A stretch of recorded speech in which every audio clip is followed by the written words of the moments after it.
आप दूसरों की छोटी छोटी बातों से हर्ट हो जाते हो। आपको ऐसा लगता है कि आप बहुत कोमल मन के हो, या जरा सी विपरीत परिस्थितियां हुई और आप उन परिस्थितियों का सामना नहीं कर पाते। तो आज का ये वीडियो आप ही के लिए है। मैं आपको बताऊंगा किस तरह से आप इमोशनली स्ट्रांग बन सकते हैं। नमस्कार, मैं हूं प्रदीप नागिया। और यदि आपको ये वीडियो पसंद आया तो लाइक जरूर कीजिएगा, और अब तक आपने इस चैनल को सब्सक्राइब नहीं किया है तो कृपया सब्सक्राइब कर दें। इमोशनली वीक होने की शुरुआत कहां से होती है? इसकी शुरुआत वहां से होती है जब आप स्वयं को कमजोर समझने लगते हो। आपको ऐसा लगता है कि आप इमोशनली और मेंटली बहुत वीक है, लोगों से तुलना करने लगते हो। तो सबसे पहले स्वयं को कमजोर वीक मानना बंद कर दीजिए। सबसे पहले आप स्वयं को तैयार करें बुरी परिस्थितियों के लिए भी, कि मान लीजिए कभी बुरी परिस्थितियां आती हैं तो आप उन बुरी परिस्थितियों से सामना कर पाए। यदि आप बुरी परिस्थितियों के लिए तैयार नहीं रहेंगे तो आप इमोशनली स्ट्रांग कभी नहीं हो पाएंगे और हमेशा स्वयं को कमजोर महसूस करेंगे।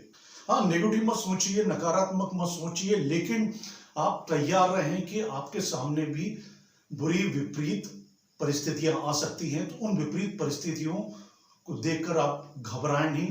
स्वयं को मानसिक रूप से तैयार रखें कि यदि आपके सामने विपरीत परिस्थितियां आती हैं, बुरी परिस्थितियां आती हैं, तो उन परिस्थितियों का आप सामना कर सकें।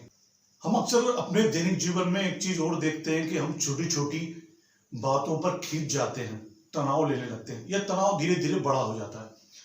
हो सकता है इस तनाव को आपको लेने की आवश्यकता ही नहीं हो। जैसे बहुत छोटी सी बात यह हो सकती है कि मान लीजिए आपकी पत्नी पेस्ट का केप लगाना भूल जाती हो और आपको ये पसंद ना हो, तो आप उस पर चीखने चिल्लाने लगते हैं, आप खींच जाते हैं। इससे अपेक्षा आप ये कोशिश कीजिए कि आप स्वयं केप लगा दो। ये छोटी छोटी बातों पर आप तनाव लेने की कोई जरूरत नहीं है, बल्कि आपका ये तनाव आपके स्वास्थ्य के लिए, आपके मानसिक रूप से, आपके भावनात्मक रूप से आपको कमजोर कर देगा। फिर भी आपको लगता है कि छोटी छोटी बातें आपको परेशान कर रही हैं, तो आप एक दृश्य की कल्पना कर सकते हैं। अपने हाथ में एक पत्थर लीजिए और सोचिए कि ये वो समस्या है, और उसको आप पूरी ताकत से किसी तालाब में फेंक रहे हैं। इसके बाद भी यदि आपको छोटी छोटी बातें, छोटी छोटी चीजें परेशान कर रही है, आपको लगता है कि ये समस्या है, तो आप एक दृश्य की कल्पना कर सकते हैं। आप सोचिए कि मेरे हाथ में एक पत्थर है और वो सारी समस्याएं हैं, और आप उस समस्याओं को कोशिश कीजिए इस तरह के परिदृश्य निर्मित करने की अपने मस्तिष्क में, कि उस पत्थर को आप एक तालाब में फेंक रहे हैं और आपकी सारी समस्याएं उस पत्थर में समाहित हैं और उस तालाब में डूब गई हैं, और आपके पास अब कोई समस्या नहीं है। जब स्थितियां खराब होने लगे, आपको दबाव महसूस हो, तो आप तुरंत प्रतिक्रिया मत दीजिए। 10 तक गिनती गिनिए।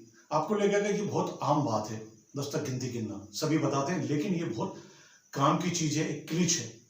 तो जब भी आप दबाव महसूस करें, 10 तक गिनती गिनिए। कभी कभी आप इमोशनली स्वयं को वीक महसूस कर रहे हैं, तो हो सकता है ये आपके अतीत की कुछ घटनाओं का परिणाम हो। मान लीजिए आपके साथ कोई दुर्व्यवहार किया गया हो या आपकी उपेक्षा की गई हो, और सारी चीजें आपके दिमाग में बैठ गई हो, तो आप उनका विश्लेषण कीजिए और अतीत को अपने ऊपर हावी मत होने दीजिए। विचार कीजिए कि मुझे जीवन में आगे बढ़ना है। जीवन बहुत तेजी से परिवर्तन होता है। आप उस परिवर्तन के साथ सामंजस्य बिठाना सीखिए। उस परिवर्तन को स्वीकार कीजिए। उस परिवर्तन को स्वीकार करके जो भी समस्या हो उसका विश्लेषण कीजिए कि आखिर ये परिस्थितियां क्यों निर्मित हुई, और उसका समाधान ढूंढिए। आत्मनिर्भर बनना सीखिए। होता यह है कि हम दूसरों पर निर्भर हो जाते हैं, और वो काम या अपेक्षा पूर्ण ना होने पर धीरे धीरे हम स्वयं को मानसिक रूप से कमजोर मानने लगते हैं। इस बात पर ध्यान दीजिएगा।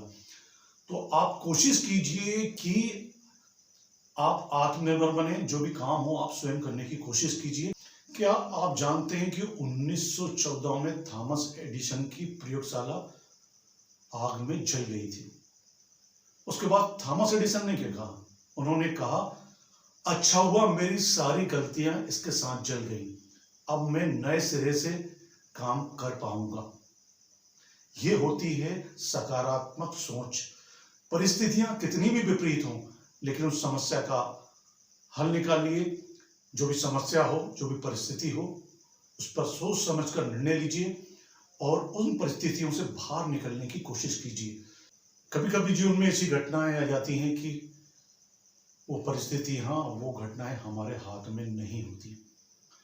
इस दशा में उन घटनाओं पर ध्यान केंद्रित करना बिल्कुल छोड़ दीजिए।